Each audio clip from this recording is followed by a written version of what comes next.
Star Trek IV had been the opportunity for Harve Bennett to exit the series on a high note. Even with The Search for Spock as a bit of a weaker entry into the trilogy, his series of pictures had proven that Star Trek was alive and well and loved by the public.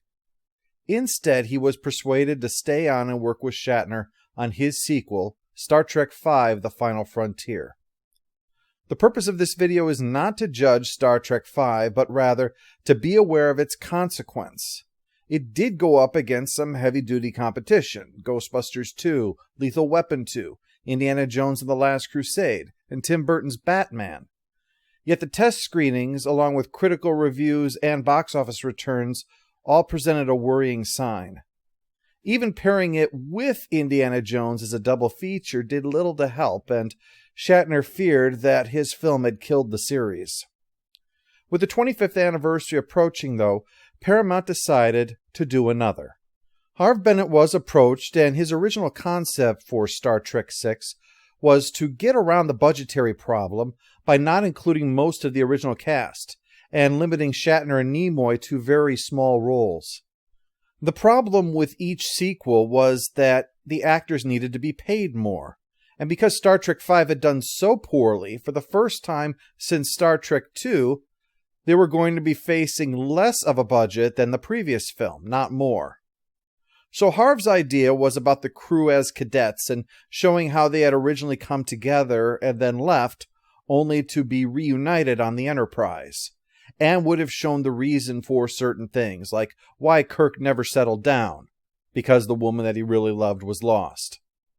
Oddly enough, this idea was welcome, just not for Star Trek VI, which Paramount felt really needed to be both the cap to Trek's 25th anniversary and needed to include the original cast.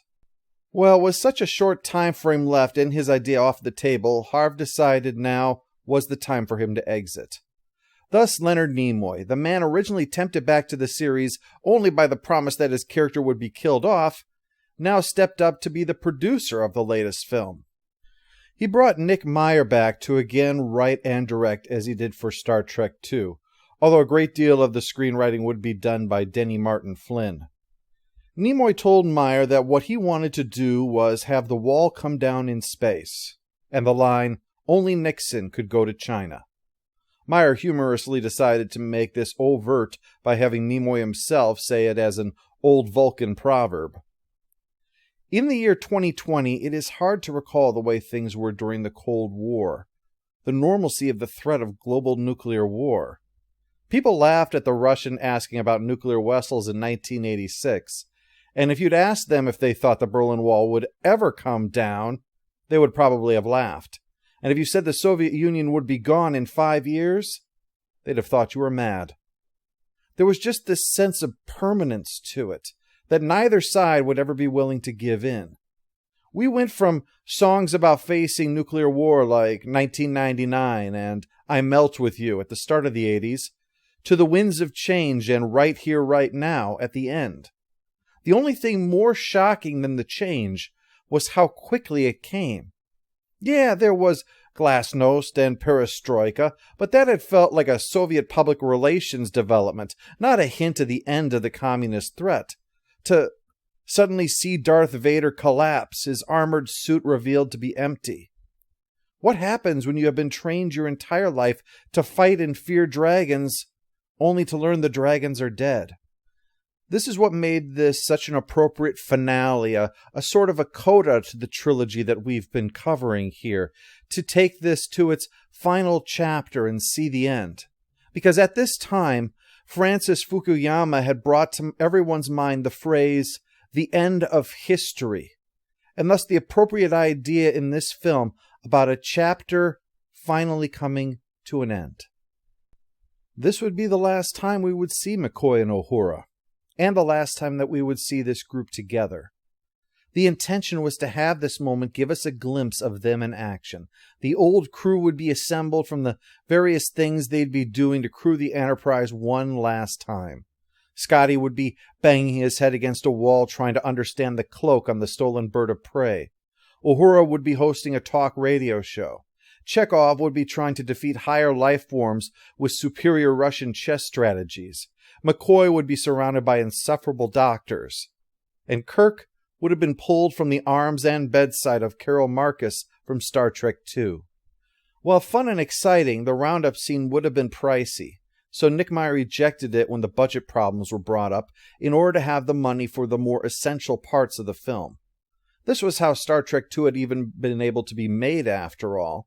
They recycled a great many of the effects from the first film so that they could save the budget for the essentials. It was a lesson that Shatner had learned the hard way on Star Trek V when his film's big moment failed to live up to his vision because the money had been spent on other, less important elements of the picture. As a consequence, Meyer found himself being squeezed from both ends, needing to pay more to his actors while receiving less money from the studio in order to make the movie. Even with the roundup scene expunged, it took contact with an insider at Paramount in order to finally get them the funds needed to be able to make this picture. The film literally starts with a bang, sending a shockwave through space that soon runs into the USS Excelsior under the command of Captain Sulu. Sulu had expressed his admiration for the ship at the end of Star Trek IV, so it was fitting that he was able to be its captain eventually. Their 3-year mission in the Beta Quadrant had placed them near Klingon space, and thus is the reason that they would be on hand to witness this disaster, and the Klingons' denial that this was anything serious. Choosing the Klingons was so obvious that I feel almost silly bringing it up. While the Klingons were originally conceived as an Eastern menace, it was more than obvious as time went on that they were a stand-in for the Russians. And in Roddenberry's The Next Generation, he wanted the Klingons to be an ally, not an enemy. Knowing the real-world events happening around the analog of the power that ended the Cold War with the Federation, well, you'd almost think Gene Roddenberry saw the end of the Soviet Union coming, if not for the fact that one of the first ships in TNG is declared to have been built by the Soviet Union. The explosion of Reactor 4 in Chernobyl was more than just fodder for a kick-ass miniseries.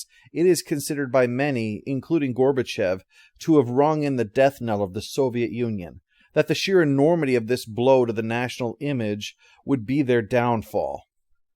There were, of course, many other factors that were eroding the authoritarian control that had held the USSR together for so long, but this is a work of fiction. Comparing it to historical events is not to judge its historical accuracy, but rather for us to gain insight into what the filmmakers were trying to say, what they were trying to show us through this. There's no realistic way that a sub-2-hour film is going to include all the nuances of a conflict that stretched over 5 decades of history. So in that light, and in the drama of the moment, it is obvious why Praxis is the Klingon Chernobyl, a catastrophic event that cannot be ignored no matter how much the government wishes that it could. And so the Enterprise crew is gathered for a special briefing to discuss these events, being chaired by none other than Spock. He reveals that the Klingons now face an apocalyptic environmental disaster, but that at the prompting of Sarek, Spock opened a dialogue with Chancellor Gorkon to discuss a permanent end to this Cold War, de-escalating the military buildup to allow the Klingons to redirect their efforts from military expenses to their current crisis. Admiral Cartwright, played by Brock Peters, is the first to speak out against this. Cartwright had a small but memorable role in Star Trek IV, and given how popular that film proved to be, his would be a familiar face to the audience, a link reminding them of the family of Enterprise that I'd talked about. Cartwright and Kirk are concerned about downgrading their military capacity given their history with the Klingons, but Spock says that supporting Gorkon's gesture is vital, that the more conservative elements are going to be pushing for a military solution. In the real world, Gorbachev was a romanticized figure by many in the West at the time, as he pushed a reputation as a reformer. But historians say he was committed to the Soviet system, that he believed in it, and thought that it was going to endure open discussion rather than falling back on the demands of the conservative Soviet voices that wanted sweeping censorship of events like Chernobyl. So the point Spock brings up about Gorkin being in a politically difficult position is quite apt. The commander of Starfleet informs Kirk that he'll be meeting Gorkon to escort him to the Peace Summit. You'll recall that in Star Trek IV, the Klingon ambassador promised that there would be no peace so long as Kirk lives. So to be escorted by Kirk would thus symbolize how the old way of thinking is being left behind. But it's not a way of thinking Kirk is ready to embrace. He doesn't believe or trust them, calls the Klingons animals, and most notably, when Spock points out that they're dying, blurts out in his anger, "Let them die." The root of this venom, as we see, is the death of David in Star Trek III. One of the things that Star Trek VI is doing is wrapping things up, bringing a resolution to this, and that ambassador's line, included for character reasons of the moment in Star Trek IV, but given greater nuance thanks to these events. Kirk is at the end of his career, and the death of David isn't just the emotional wound of his passing. It's the fact that Kirk has no future anymore. Without a son, he has no legacy, no personal legacy. All he has are words in some history book. To have the last of those words being him reaching out a hand of friendship to the ones that murdered his son, oh no. He is not happy with that at all. On the Enterprise, we meet Lieutenant Valeris, played by Kim Cattrall. Valeris is obviously intended as a replacement for Saavik in this story. Because this script exposes the darker side of the Federation as well as the Klingons, there was a great deal of tension around making this movie. Brock Peters had a difficult time saying some of his bigoted dialogue about Klingons. Shatner was unhappy with the cut of the "let them die" scene because he wanted it to be more obvious that Kirk didn't harbor any actual hatred. One of Uhura's lines was given to Chekhov when Nichelle Nichols flat out refused to say it. So there was understandably some pushback with the ideas around bringing back the character of Saavik in the way that Meyer intended. Meyer wanted to bring Kirstie Alley back. He felt that Robin Curtis's performance was less than impressive. But a big problem was the fact that Cheers was an incredibly popular show at this time, and so her asking price would be too high. Plus, it's been reported that Kirstie Alley wasn't comfortable with what they were doing with the character of Saavik, that she didn't believe the character would act this way. Rather than recasting the role for a third time, Meyer simply invented the new character of Valeris. Kirk rants a little in his personal log, but then admits that if this is a historic opportunity, how can history get past people like him? After Valeris' brief interruption of Kirk, we soon see her talking with Spock. She is clearly frightened at the prospect of change in this way, but as a Vulcan, the emotion is not sufficiently presented to be noticeable. As a result, Spock's response is dismissive, that it's all going to work out somehow, and when she asks whether that's logical, he makes his well-known comment that logic is the beginning of wisdom, not the end.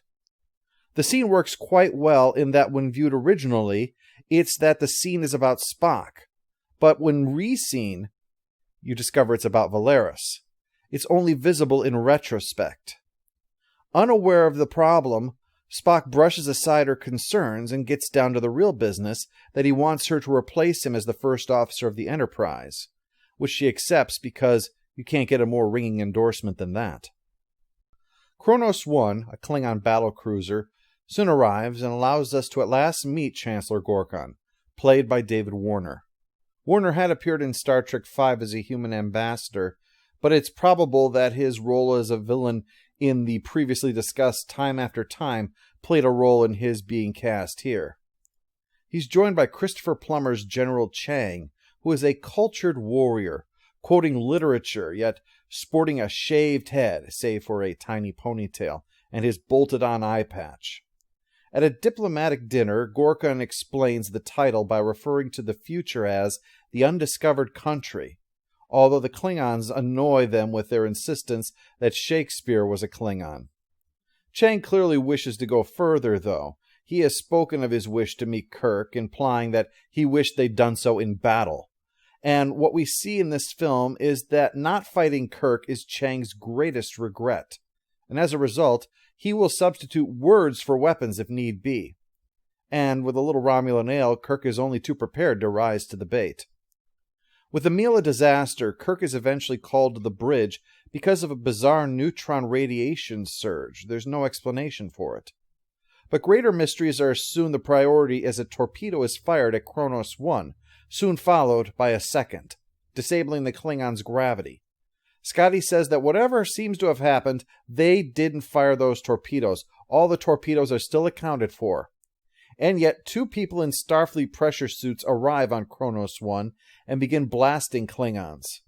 With the Klingons helpless in zero-G, there is nothing stopping the assassination of Gorkin. Kirk isn't sure what to do. Scotty insists they haven't fired, Spock says the computer says that they have, and Chang is threatening to destroy them for this outrage. Kirk surrenders to avoid escalating the situation, and he and McCoy will head over to try to save Gorkin. And Spock eventually sees Kirk's point and stays on the Enterprise to help resolve the situation should anything else happen. The Klingon's doctor was apparently killed, so Bones steps in to try to save Gorkin, but without proper medical knowledge, all he can do is allow Gorkin a moment to ask Kirk not to let things end this way.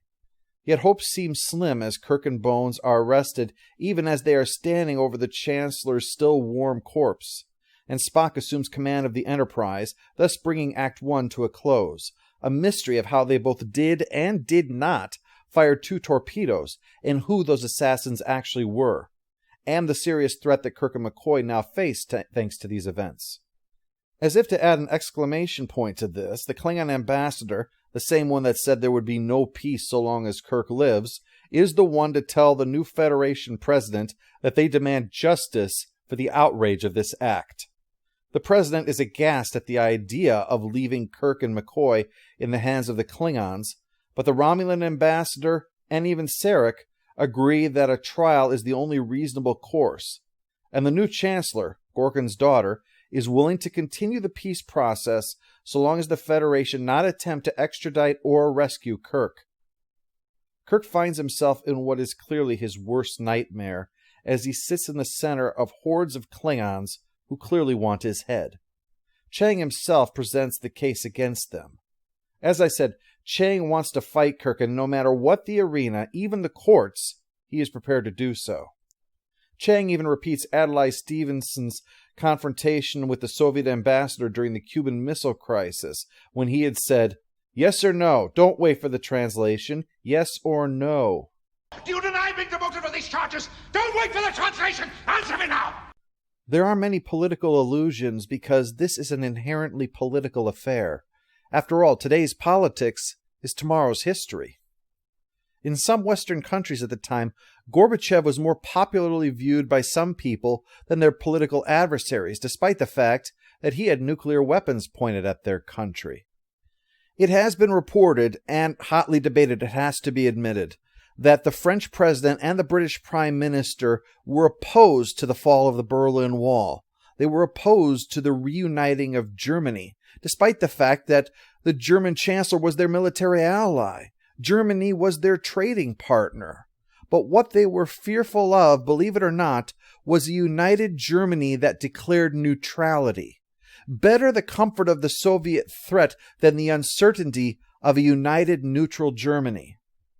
Zapp Brannigan amusingly justified despising neutral powers on the grounds that at least with enemies you know where you stand, yet that was what was playing out in reality. It's a common sentiment that I'd rather be certain about the monster rather than deal with the unknown. And maybe if you see it in that light, you understand why Gorkin refers to not death when he quotes Hamlet, but to the future as the undiscovered country. For are we not seeing that it puzzles the will and makes us rather bear those ills we have than fly to others we know not of? We see in Kirk the uncertainty of the future thanks to the unknown. We waged a Cold War for 45 years, and it never occurred to us what to do if we actually won. This is why Kirk feels damned as the words from his personal log about never being able to trust or forgive Klingons is played in the court. Not because of how it's going to affect him in the here and now, but what those words say about him. What ugly parts of himself they reveal. The Klingons didn't kill his son. A soldier, on orders from an officer acting without oversight, killed his son. and both those men are long perished on a dead planet. His son's life's work was to build a device to create new life, and Kirk has been using his death to justify clinging to the old ways that lead to war. Oh, don't misunderstand me. There is no denying that this situation called for more than eyes tightly shut, hands held empty, and just assuming everything was going to be okay. Clearly, caution was called for in such a complex situation. But this wasn't caution. It was fear. Fear and hatred. And let's not forget what put it all into motion. One man's refusal to let go of past sins and demand vengeance caused all those things to happen. As if Kirk had destroyed SETI Alpha 6 personally just to spite Khan. One man's obsession with his hatred cost the lives of innocents, of good officers, of Kirk's son, of the original Enterprise, even Kirk's rank. Kirk had vanquished Khan by using his inability to let go as a weapon, and now Chang has done the same to him. One must wonder if Chang is deliberate in his reference to the fallen prince of the genetic wars when he quotes Richard II, "Let's sit on the ground and tell sad stories of the death of kings." And lest we forget how Scene 2 continues to show examples of that, some haunted by the ghosts that they depose. Kirk and McCoy are found guilty and sentenced to the mines of Urapenthe, Klingon Siberia, a harsh, brutal, unrelenting frozen wasteland, where the warden greets them while a prisoner is executed via freezing during the brief time that he explains about this place. The prison operates on the principle that it is better in the mines than on the surface, so the only security is a shield to block them from beaming out. But after a confrontation with an alien who wants Kirk's coat, Martia tells them that there is a price on their heads.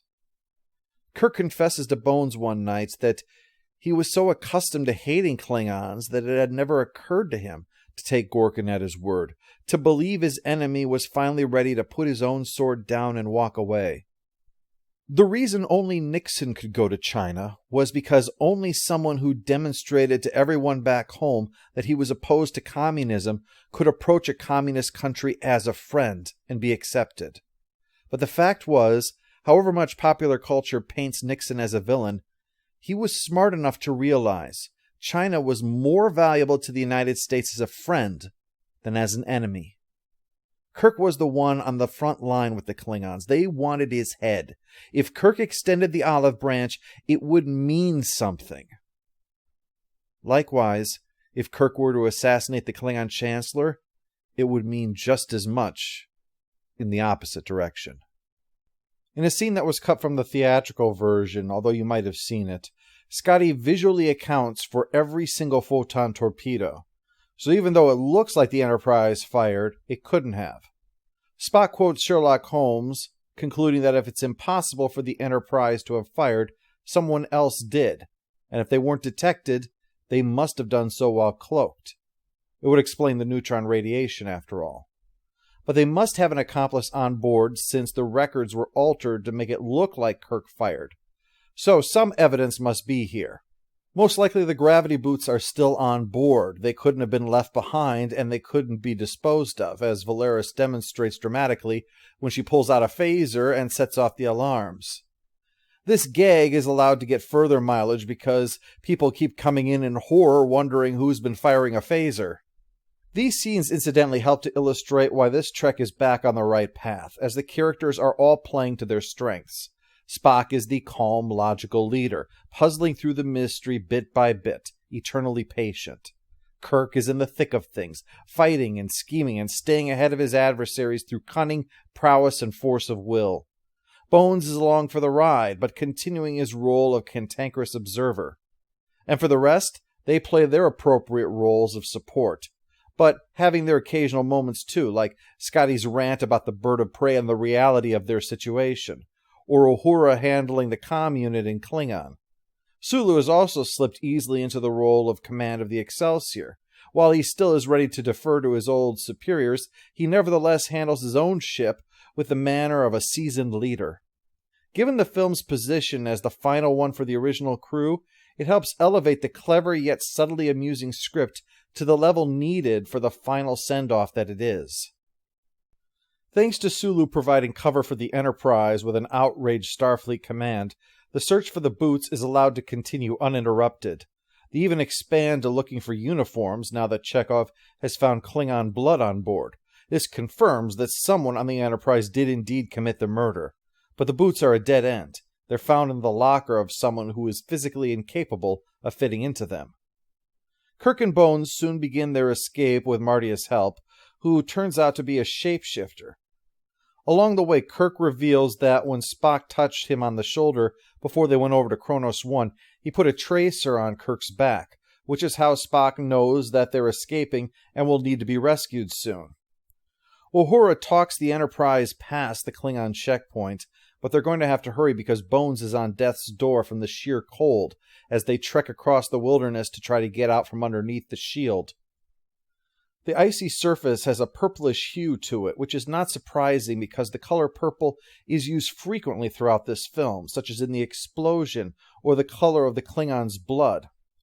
Besides the association with royalty, the color purple is also associated with endings, the shortening of the days as autumn gives way to winter, and also a color of contrast, as it is a mix of the serenity of blue and the passion of red. Fitting that this time of endings is one determining whether it will be an era of war or of peace. To stave off the cold while they wait, Martia sets up a flare, but Kirk has deduced that this is all a setup, so they can be killed while trying to escape. And sure enough, Martia is killed as well. They're rescued before they can be executed as well, but unfortunately also before the Warden has the chance to spill who was behind this, although it is quite clear to the audience that it's Chang, who intends to deal with the Enterprise before it can reach the peace conference, just to be sure that Kirk can't interfere. Scotty's found the uniforms of the killers, stained with Klingon blood, but they soon find the bodies of the killers. But Kirk, Spock, and McCoy lure the killer out by announcing that they're not dead, and so it is revealed to be Valeris. As I said, the scene involving her with Spock earlier takes on a new light. She says that she tried to tell him, but he wouldn't listen. Yet what we can see is that she wasn't trying to convince him, she was hoping he could convince her. And he failed. His platitudes were empty words. With the conspiracy still likely a threat since the peace talks are continuing, Spock forcibly mind melds with her to get answers, revealing that Admiral Cartwright, General Chang, and the Romulan ambassador were all in on this as well. Cartwright, that certainly explains why Starfleet has been screaming for the Enterprise to return to space dock. The irony of the situation is amazing. 3 enemies choosing to work together solely to continue their desire to not work together.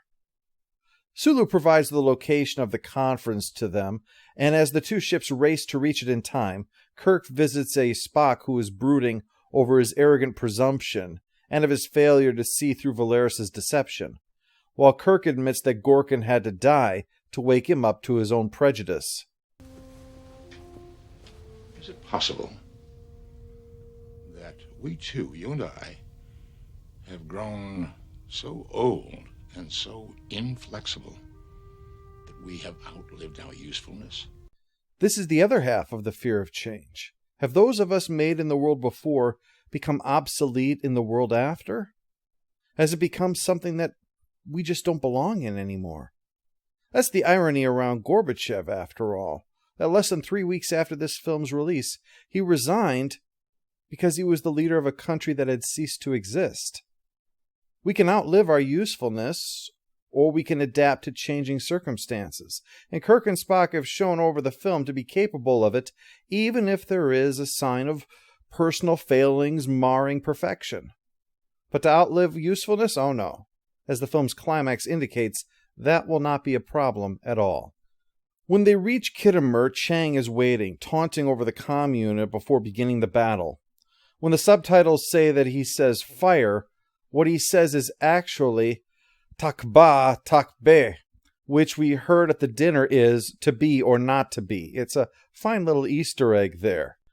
I'll take this moment, incidentally, to apologize to all of the Trekkies who have been curling their hands into fists over my abysmal pronunciation of Klingon throughout this review. I am sorry about it, but they call me an English teacher, not a Klingon teacher. Nor a history teacher when you get down to it. I'm sure there's a lot of objections to some of the things that I've said in here, but what can you do when history presents two radically different interpretations of the same event? And in the case of the end of the Cold War, not two, but dozens, perhaps hundreds. Time magazine said when Gorbachev was declared Man of the Decade that the West had nothing to do with the fall of communism. It would have happened on its own regardless. Henry Kissinger, in his book Diplomacy, lists many examples to the contrary to that. I know I tend to believe one side over another in that, but at the same time, I'm also aware that viewing history says much more about yourself than about the past in many cases, because it talks about the lens which you use to view the past. When we talk about learning lessons from the past, oftentimes we talk about how we can use the past to justify lessons we want to share today. The Enterprise gets battered while Chang quotes numerous lines of Shakespeare, even spinning in his chair with glee that he is defeating the mighty Kirk with his tiny bird of prey. Excelsior arrives to aid. Originally, it was to reveal the bird of prey using the gaseous anomaly equipment that had been mentioned at the start of the film, but Shatner objected to Sulu saving him, and so that technology is suddenly also on the Enterprise to be used against Chang. Thanks to that, the bird of prey is revealed and is easily destroyed by two full-size starships. But during the fight, we have seen a Klingon assassin getting ready to kill the president. The Enterprise crew is barely able to get there in time to thwart the would-be killer. The theatrical cut excised the surprising fact that this was Colonel West, a champing-at-the-bit officer that wanted to get Kirk out, damn the consequences, and was played by future Odo actor René Auberjonois. The removal of this was a small concession to Gene Roddenberry, who objected to many aspects of the picture, but was in his last days and in fact would pass away before it was finished. Kirk gives a short speech about the fear of the future, and when the Chancellor says Kirk has restored her father's faith, Kirk says that she has restored his son's. With the day saved once again, there's a chance to say goodbye to Sulu and his crew before orders finally arrive. The Enterprise is returned to space dock for them to stand down. But first, Kirk utters the line from Peter Pan, second star to the right, and straight on until morning. Because in Neverland, well, that's where myths endure forever. I said that the ending of Star Trek II can be summed up by the word hope, 3 by family, and 4 by home. Star Trek VI's ending can be summed up with the word legend. That is what has happened. In the old world, they were heroes. In the new one, that's what they've become. As for the film, it may have been controversial in some of its aspects, but it fulfilled its mandate of making sure that the original crew ended their journey on a high note. Wrath of Khan made Star Trek classic drama. The Voyage Home made it mainstream entertainment. The Undiscovered Country said, "Let's have fun one more time before saying goodbye." And before I close this out, I'll quote one final line of Shakespeare for you. In scorn of nature, art gave lifeless life.